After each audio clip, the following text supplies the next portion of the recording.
Welcome back, everybody. Everybody, welcome back to another FTB Infinity Expert Mode video. We are here and we are chilling. As you can see, I finished up my red heart canisters, and I think I'm going to work towards some yellow ones just before we go into the dungeon.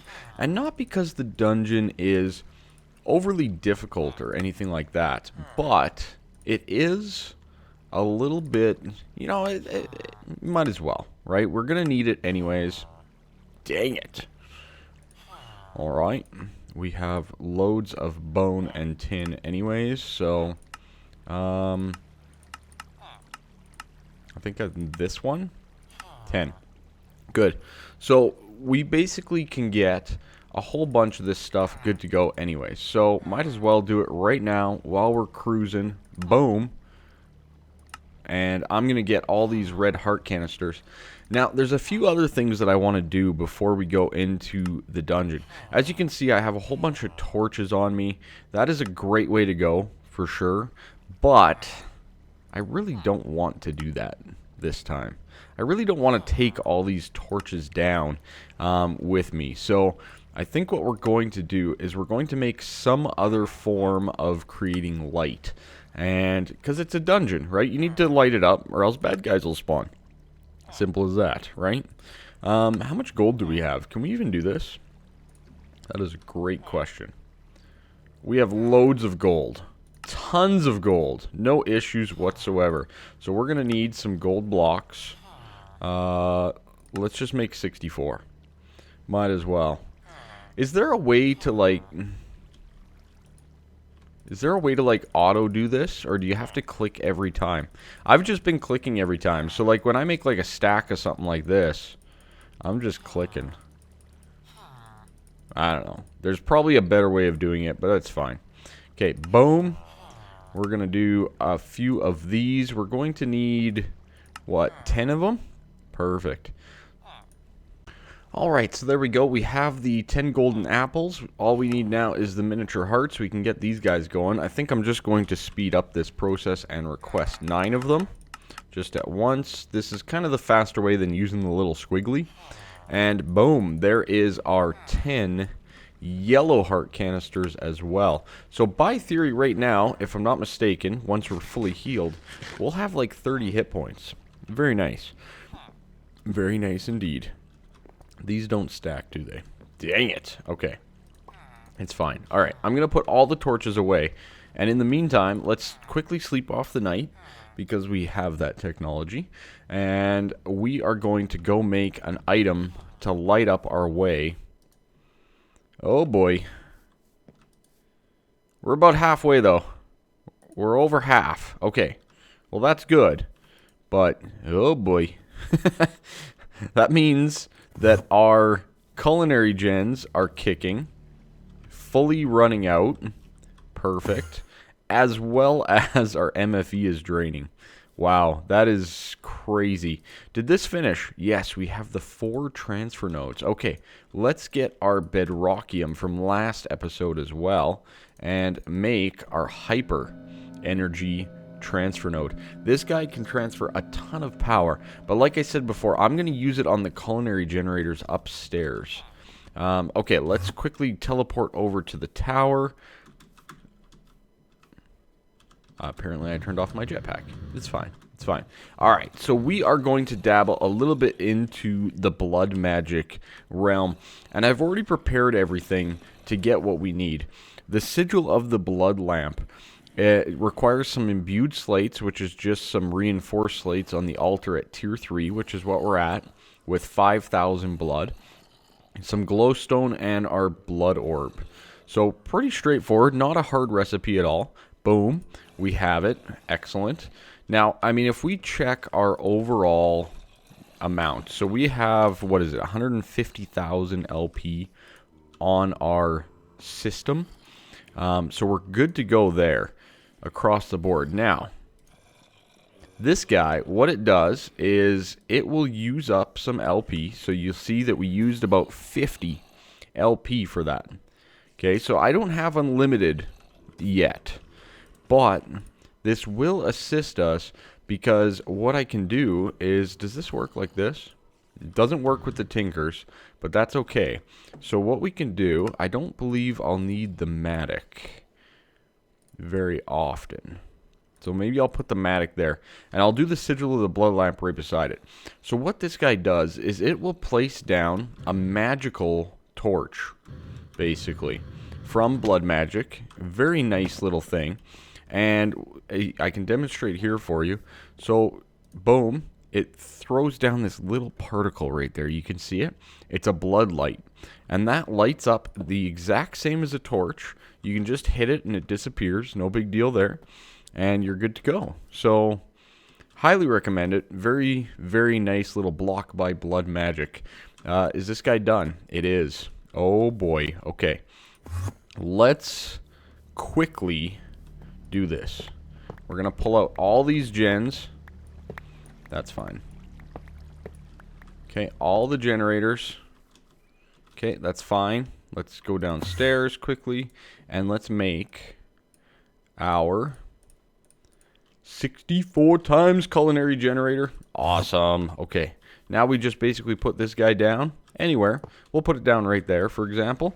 It's going to get all the stuff. And you can see that this is now generating 1.5 or 1536 RF per tick. I don't think it'll be enough because it is the same, but it will conserve a little bit on our energy and stuff as well. So pretty good stuff. I think that's great. It's a nice little stepping stone in the ways of the future. All right. So again, it's not really going to change our power situation much, but we should use less fuel overall. Okay. Let's, without further ado, we have the dungeon key. I think we're good to go across the board. I think we have everything that we need. I definitely do not need those covers, though, on me. Okay, those can go away. Sleeping bag, I don't think we'll do anything there, but I do want to keep it on me. We'll throw that in like that. I do have a few different things in there, but all in due time. Let's head on over to our Runic Dungeon. Oh, baby, I am excited. I have no food.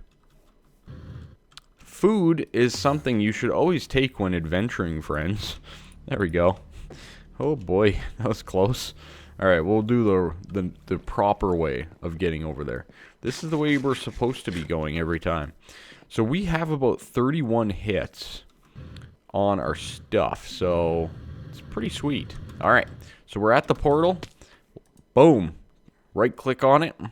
And we should, without further ado, it'll take maybe a few minutes here. It's got to generate the dungeon and whatnot. But we should be at a point of being in the Runic Dungeon. Now this is going to give us tons upon tons of dungeon loot. And it's super cheap, so if you do find these quite early, it's a great way to go very early on to get a lot of good resources. This is one of the ways where you could definitely kind of speed up and speed through a little bit. Trust me on that. Alright, so here we are. It's a whole new map, so I am going to set a waypoint here. Exit. That way we don't get lost. It is kind of a maze. And you can see here on the map that there's lots of different ways that you can go. A couple tips. Okay. These T intersections here and this guy here, for example. These guys will probably not give you another dungeon key.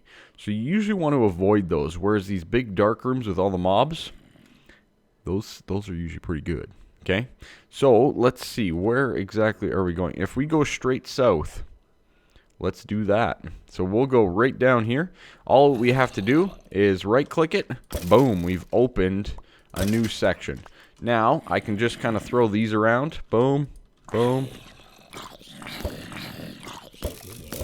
Okay, and just kind of cruise around, right? We have pretty much unlimited potential. So we can just kind of throw around some torches. We're good to go. I think we're pretty safe in here already. Yeah, we are. You can hear the mobs though, right? So these little things here, as you can see, all of these blocks are unbreakable. You can't break these blocks without like a creeper explosion. But these guys here are actually... What? Unbreakable? Well, that doesn't seem right, does it? Okay. Well, that might be useful for later on. But these are trap blocks. So those guys are basically designed as for traps overall. So then basically we go into here, obsidian, make sure you have a good pick, and we can get rid of the spawners, right? Hi. I shot him with the blood lamp. That's funny. Okay. That's pretty funny. Alright. Boom. There. Get lost. Okay. And basically, all that you do is you open these all up. You can get the spawners, and in one of these should be a chest. That is exactly what I am here for. Iridium ore. That is perfect. Okay. So, I'm going to leave a lot of this stuff behind. Especially stuff that we just don't need. I'm taking books for sure, though. But yeah, that is iridium ore. That is exactly what we need. Now, and there's the key with the dropper. Very nice. Okay. Good. Good, good, good. Okay. Now, I'd like to have this on my hotbar so that we can throw some of these things back as we get them. Because each one of these rooms is going to be about what we just experienced. Okay? So it's going to be a little bit monotonous and a little bit tedious and stuff. I'm going to keep all my iridium ore on me. I want to see how many I get as we go around. So I'm going to keep looking at the map. I'm going to keep on exploring as well. And I'll see you guys in a bit. If you want to see some more exploring on this, maybe we can do that. Oh, God. We're fine. We're fine. Honestly, if you can fly, you're pretty overpowered in this dungeon. Because you can just avoid all the traps. For example. Okay? And, like, you can go around like this. It's pretty easy if you can fly. Right? Boom. Doesn't matter who spawns, how many spawn, it's fine. Not a big deal. You can go around, you can throw down some light. Just like this. Again, if you're very much earlier on, that could be a bit more of a situation. Trust me. But we're pretty overpowered at this point. I do have to be careful with my voltage. I don't want to get into a situation where I run out of bolts. But yeah, so there you go. Now there is also things called, what are they called? Boss rooms in this dungeon as well. If I run across any of those, I will definitely bring you guys back in for that. Boom, just like that. Look at all the spawners we're getting too. Alright, I'm going to get some loot. See you in a bit. Okay, so we're back after our little adventure, and where are we at here? Iridium is right here, 38, and the one from the assembly table finished while we were down there. So we're at 39 Iridium. Not too shabby, all things considered. That Runic Dungeon is definitely the way to go for that, though. I'm telling you. I am going to scan this other Iridium, though. Get this scanned so that we can replicate it as much as possible. As you can see, I have plutonium in there. It takes 291 millibuckets for it. Iridium ingot takes 121. So, it's interesting. I'm going to be interested to see how much this takes. I think it's around 200 or something like that. I'm not too worried. I'm making a little bit more UU matter. Draining down the power as much as possible from these guys. Good times. All. I have so much. Why is that not picking that up? Why didn't that pick up that stuff?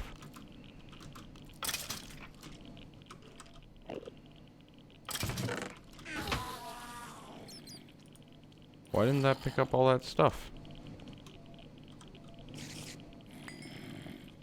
Why is the vacuum hopper not picking up the things? Anyways.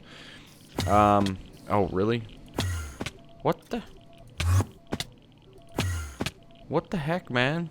What the heck? Okay, so we're pretty much done scanning the Iridium. Only 120 millibuckets. Hey, that ain't bad. So for Iridium, it's only 120 millibuckets. So right now we have 2,300.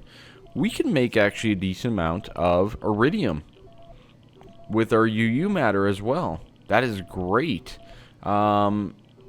I'm very happy. So to work the replicator here, you have UU matter stored. You can do a repeat run, which means it'll just keep going and use up all your UU matter.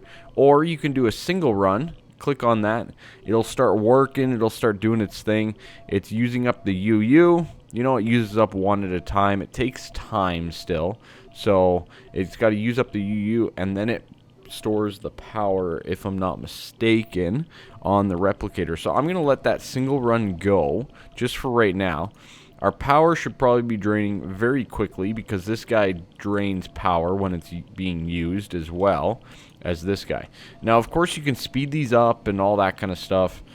Probably a good idea, but again, power is a major concern overall. So yeah, it's one of those things where you're just kind of lacking.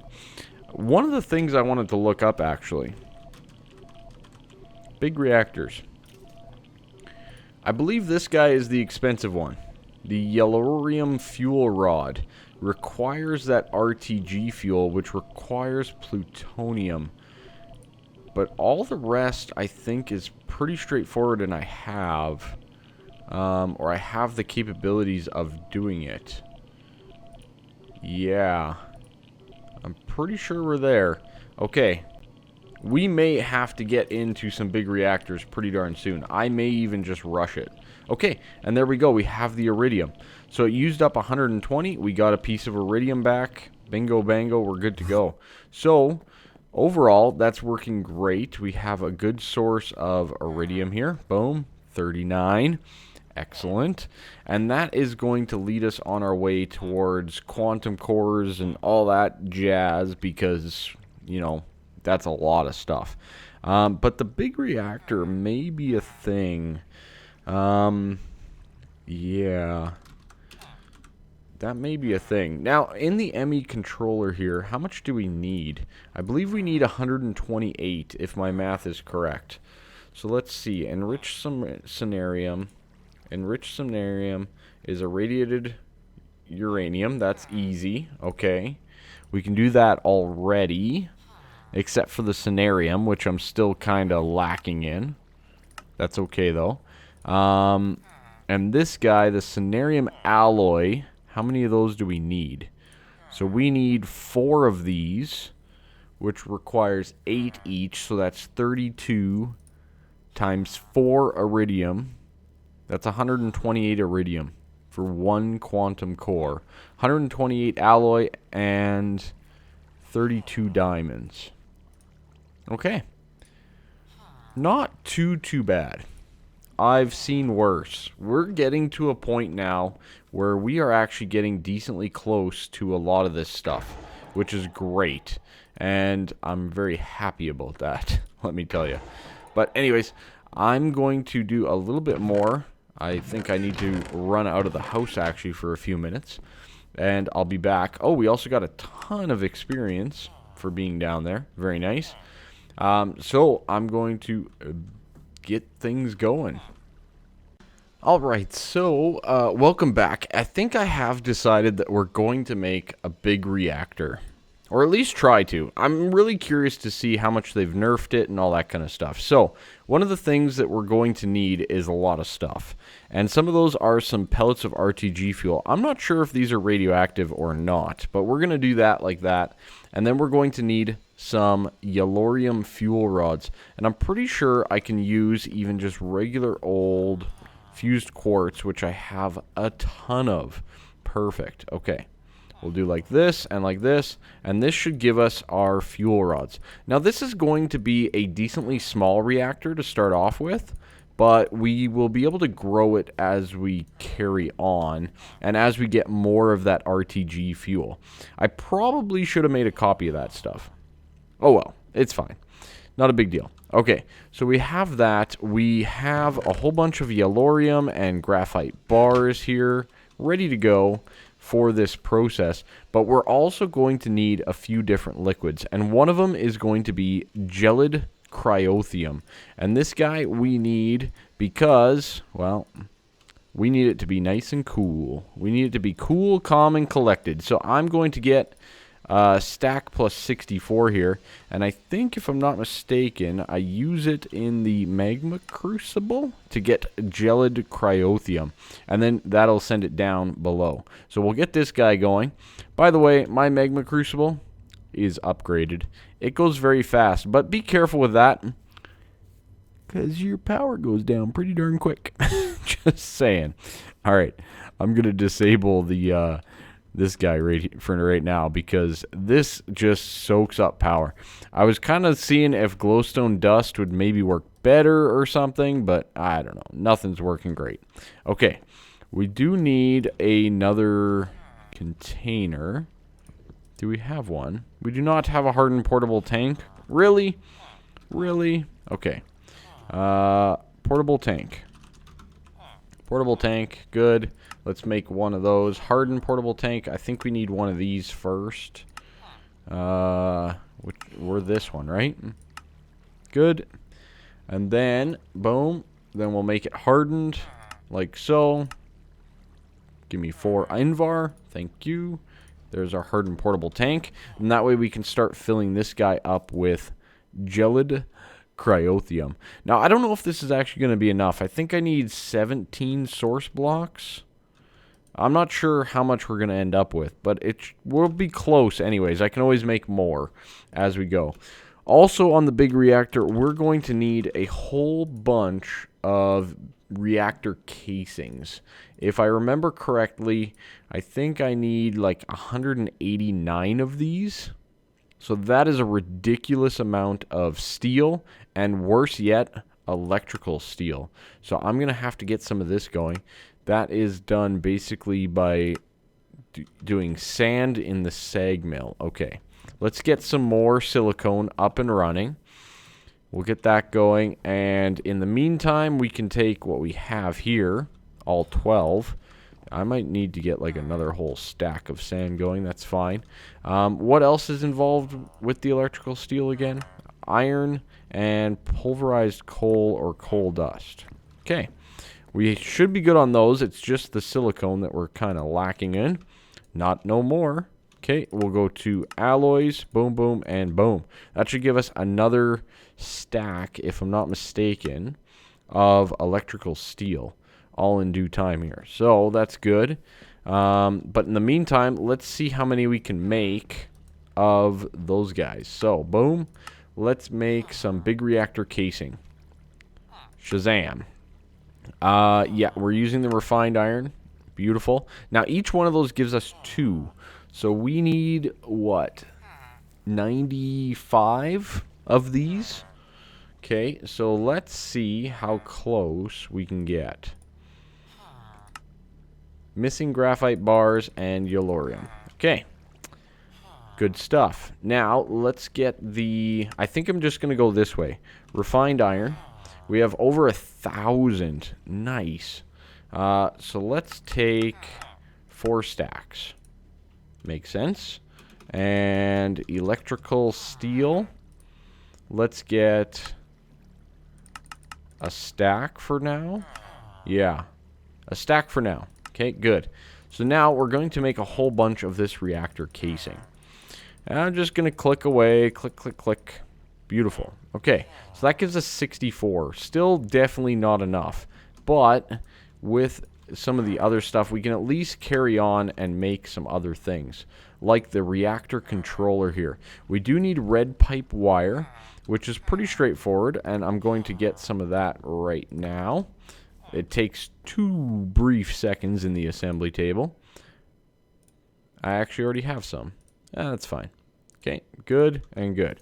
Let's take out our 3 that we require and head on over to our crafting. Okay, so the reactor controller, boom, just like so. We already have all of that. We have it all. 1 reactor controller is required. Now, the other one that we need is the control rods itself. So we can do this, and I think it's just We need 4 of them, right? Yeah, 4 total. Okay, pretty straightforward. We're already digging into our graphite quite a bit. And these guys control the Yellorium fuel rods. Okay, good. So that comes out, that comes out. So now we still need, what, another stack of electrical steel, right? Let's see how we're making out. We're about halfway. I think that should give us enough. That's 17 buckets. Nice. We need the ender as well. I'm going to make some more silicone anyways. I'm sure we're going to use it soon enough. Okay, let's actually put this stuff away. And I'm just going to steal a stack while we're here. Good. And more reactor casing. Done. And click away. Okay. So that is basically 2 stacks. I don't know if we need that many. I'm going to take what we have here for now. Downstairs. And we'll see what else we still need. I think we're pretty good though. This is basically all of it. Yeah. So I need my hammer. And we need to clear out a little bit of room down in the fallout shelter, because that's where that's going to go. And then we're going to try to intertwine it and connect it to our main hub up here, which probably needs some more love anyways. Alright, so we're down here in the basement, and I've set up my little reactor. We got the controller there, we got an access port and an output port. Very good. This is where the Yellorium's going to go, and this is where the byproduct, which is, what is it called again? This stuff, cyanite, is going to go. So, for the most part, I'm going to put in just a little bit of glass to make it look nice, and we need to come up with a side to output the power on. And I'm thinking if we go just down here like this, and maybe we do the power tap right there, that might be perfect. And then on top, I'm going to put more of the reactor glass. But before we do that, we need to fill the coolant up in this bad boy. All right, so I need a couple of buckets. So we're going to start out with the gelid cryothium, and you know what, I don't have enough reactor casings. We need to fill in the floor still, don't we? Yes we do. Holy cow, I completely missed that. It's fine, it's fine, no big deal. All right, let's do this. Let's go with the reactor casing recipe. Very good. We need to get our refined iron back and our electrical steel back. Oh, and we're pretty much out of the electrical steel. Okay, do we have more that have completed over here? I think we're almost there, and I hope you guys like this episode, because it's taken a while, just saying, and we're going big.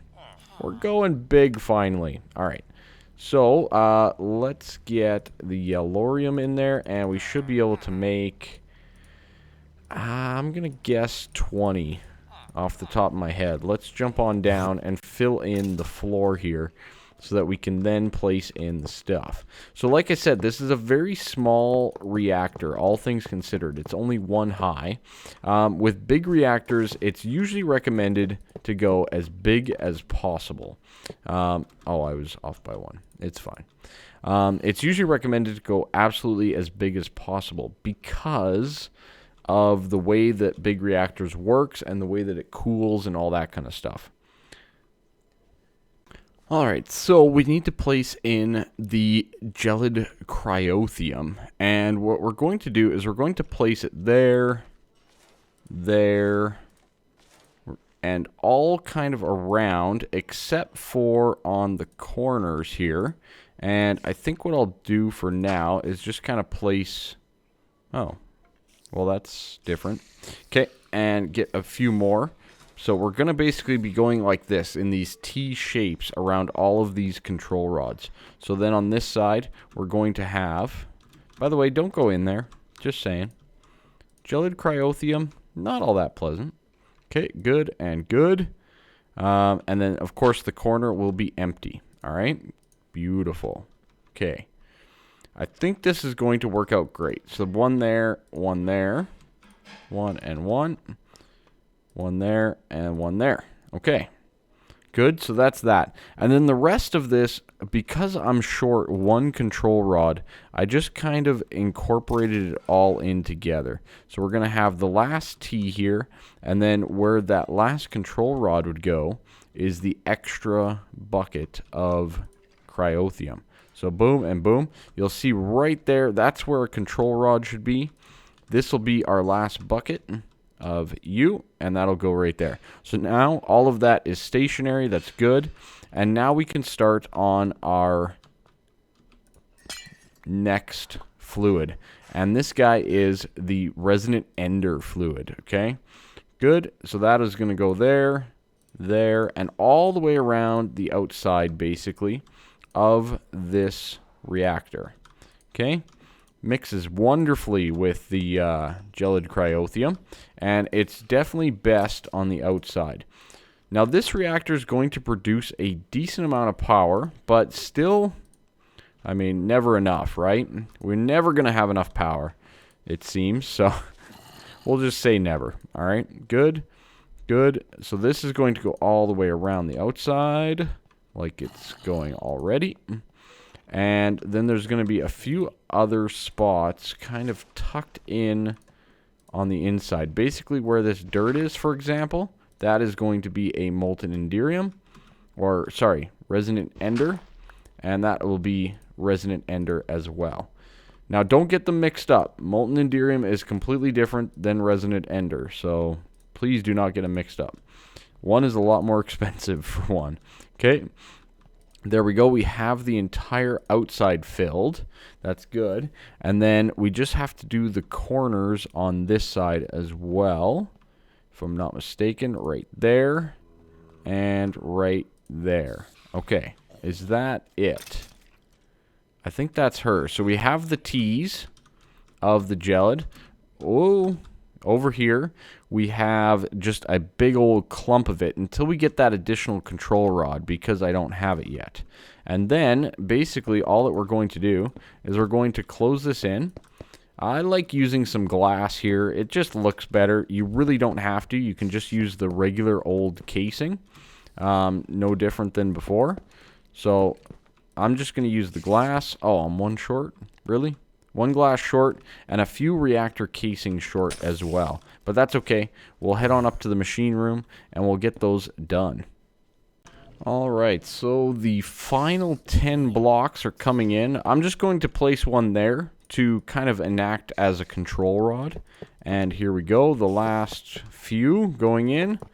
Boom, and our reactor instantly completed. So now you see the reactor controller now has this beautiful red face on it. This guy should be fully operational. So once I pipe in the yellorium right into here, we should be good to go. The only other thing that I can state is we need to get to our power tap, which I think was right here. Yes, it is. Okay, good. Beautiful. Love it. All right. Mobs can spawn down there, but not for long. We need to get some sort of power. And what I'm thinking about using instead of running cables is one of those dimensional transceivers. So let's just see about that. Alright, so one dimensional transceiver. Very nice, very nice. I do still love this little crafting table thing. I think it's very useful. So up here, I've adjusted this one to have a send and receive. So we're going to have a power in on the send or whatever, and on the receive. Now, there is a couple ways that we could do this a little bit more efficiently. I would like to do input out the side into the octatic here, but we're going to probably run into a little bit of a situation where we can't pull energy now, as you can see. So what I'm going to do to fix that is I'm going to set a pull on the bottom and a simple little fix of getting a beautiful redstone flux duct. You know, I don't know why I have all of these running out of here at the moment. So I'm just going to do that like that. So we're going to have an input and an output, all that kind of stuff. It's going to be a little bit convoluted for the most part, but not too bad. That guy is going to go over to here, and this over to here. Okay, perfect. We're all set up again.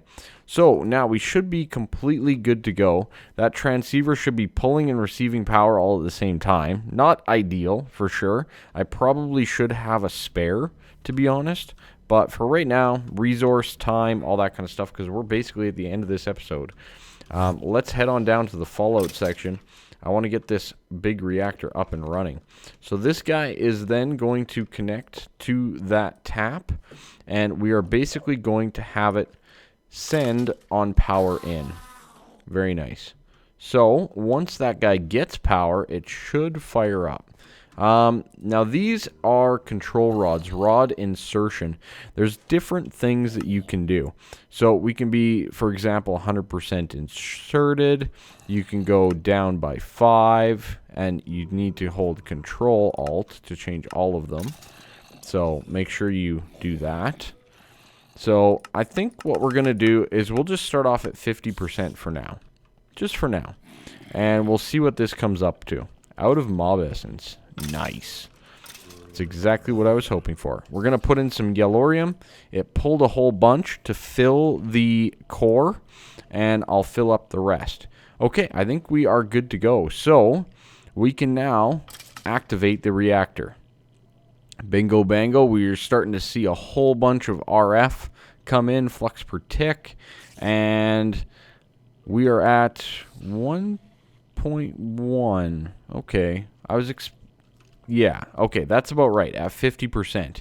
Now, if we were to basically go, okay, Control Shift, no, Control Alt, and just put them down to 0, let's see where we end up. This should be maximum power. So about 2.2, 2.3 K RF per tick. Very comfortable on the core heat, on the core everything else. But we are going to start going through some Yellorium pretty decently quick. Okay? So keep that in mind. We're going to see a lot of waste. Now, we do actually have a lot of Yellorium. Let's not joke around, okay? Really? See, when it flashes like that, it won't let me travel there. Only when I'm recording. Certain ones. I don't have that problem when I'm not recording. So, as you can see, we should be getting a receive and a send and all that kind of stuff directly into our capacitors just from that dimensional transceiver. So, overall, very nice stuff. I think the only setback is, I mean, we have a ton of power coming into these vibrant capacitors now, don't we? Let's turn back on our quarry and see where we're at. Obviously, we're sending just a ton of power out to the quarry to get it buffed up, but I want to see if we are gaining again, because I have a speed upgrade on there. There we go. Okay, so we're in the positive of about 7,000 RF per tick. 6,000. It's balancing out. About 6,500 RF per tick. Now, if I turn this guy back on, where are we at? Boom. We are still gaining. Yes! So, we are still gaining, because this guy drains about 4,000 RF per tick. Alright, so, good stuff. We are still gaining overall on our power. That is beautiful. That is something that I wanted to see. Thank you so much for watching this episode. Hopefully you liked it. We are into the big reactor power now. Uh-oh, that's troublesome. But anyways, thank you so much, and have a fantastic day.